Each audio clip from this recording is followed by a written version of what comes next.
Hey everybody, this is the RWU Matside report, and today we're going to be discussing our dual meet from this past weekend with Baldwin Wallace. Before the weekend, this was pretty much the only reason we were going to this super quad was to see Baldwin Wallace. We're ranked number 15 in the country, they're number 22 or 23, and there's a lot of individual matchups that we really wanted to see heading into, hopefully, nationals later in March. Those two big matchups we really wanted to see were 165-pounder Frankie Colomb and Baldwin Wallace put out a kid named David Shapiro, 165, who was a returning NCAA qualifier and has beaten a number of quality kids, and we wanted to put Frankie up to the test for that. And then at 174, Danny Wrestler, and Baldwin Wallace has a kid named Garrett Chase at 174, who has been ranked in the country all year. I think he's number 8 right now in the country. So those two matchups were huge for us. Would have been huge going into nationals if we got 2 wins right there, 1 win. But we'll get to that when we cross that bridge. So we ended up losing the match 24-15. This was the worst I've seen us wrestle all year. I don't know if we were just flat from being in finals week or if we'd been in the gym too long that day without getting any fresh air, but we were down in a huge hole big time through the first 5 weights, and it was damn near impossible to come back from. But starting at 125, we threw Matty Elias out there, who's been really good for us this year. He's had a lot of promise and showed us a lot of good things.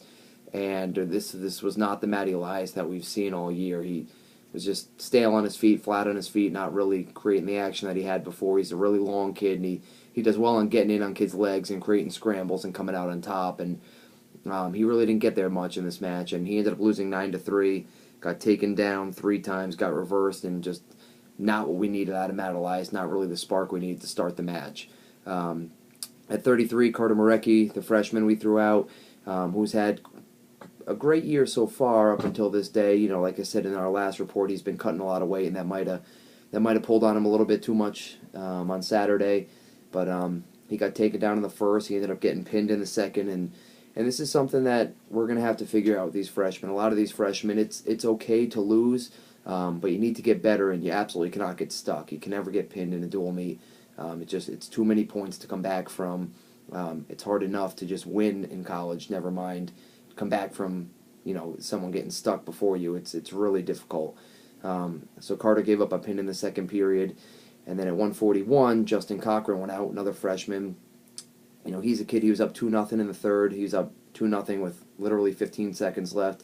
He gets taken down to his back and cradled and pinned with less than 10 seconds left in the match. So that was a really hard pill to swallow in a match that we should have won. Now we're down 15-0 going into 149, where it realistically should be somewhere in that 9-3, 8-3 range. So it was really tough to swallow that pill, especially with Justin wrestling so darn well that day and hand fighting really well and being up 2-0 with 15 seconds left.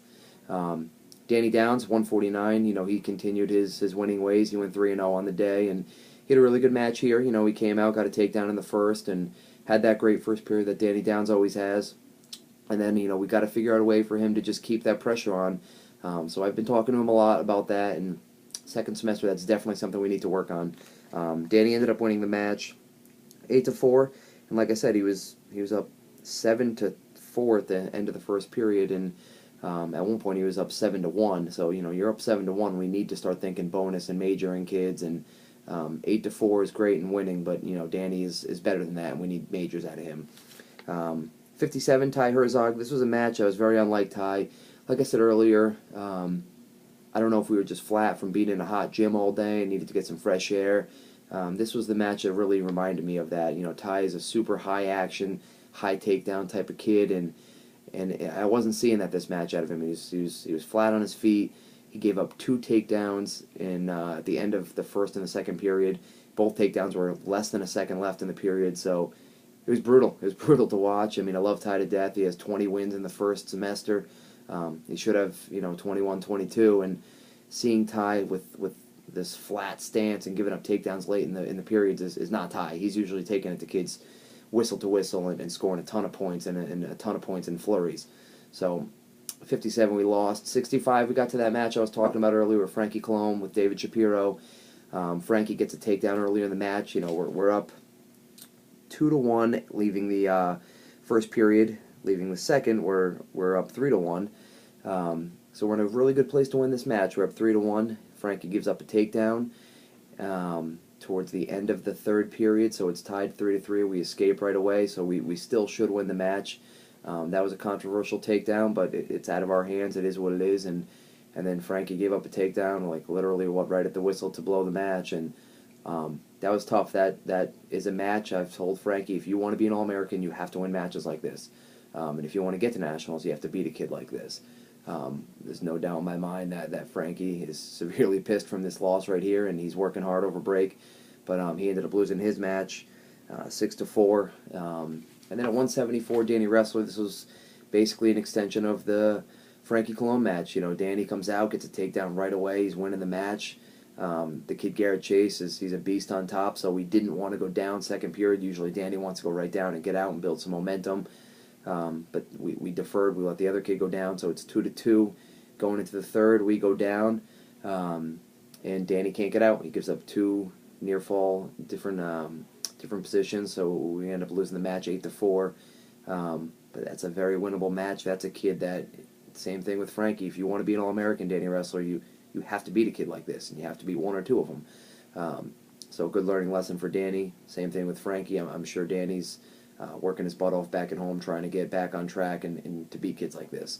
Then we kind of, at 184, turned around. I mean, we were down 24-3 at this point. We couldn't win the duel. But we turned it around. Joe Albina came out. He's had a banged-up shoulder, and he wrestled great. He came away with a win. He kind of turned the tide for us. So we tried to keep him off the mat as much as we could. We needed to get him one match, so we came out here. He won his match. He won by a score of 4-1, so he had a good, solid match. Good hard 7 minutes with a busted-up shoulder. Welsh went out after that, and Welsh wrestled great. Won 15-7. He picked up the major, and Dave has just been a beast on his feet, take everybody down and not giving up that early takedown. That's a big thing we've discussed with him all year. You need to set the tone in the first period, and he's done just that. He's pretty much majored everybody he's wrestled so far. And then Kyle Foster at heavyweight.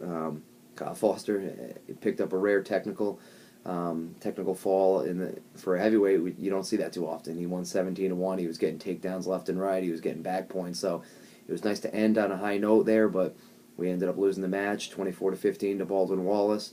So I assume we will drop in the national rankings a little bit. Not that matters a lot, but it's the whole reason why we went out to the Super Quad, is to see a team like this and hopefully beat a team. And the Ohio boys were just a little bit too gritty for us, and they outgrinded us. I'll give them credit. They've done a good job over there, and we hope to get a revenge duel at some point next year. So Baldwin Wallace, you did a good job. Roger Williams needs to pick it up a little bit, and we certainly will do so. That's the Matside report for Baldwin Wallace dual meet. Look forward to seeing you all next semester at the Scott Vieira Invite. January 10th, it's our first home tournament of the second semester. So that's about it for us here at Bristol, Rhode Island. Go Hawks.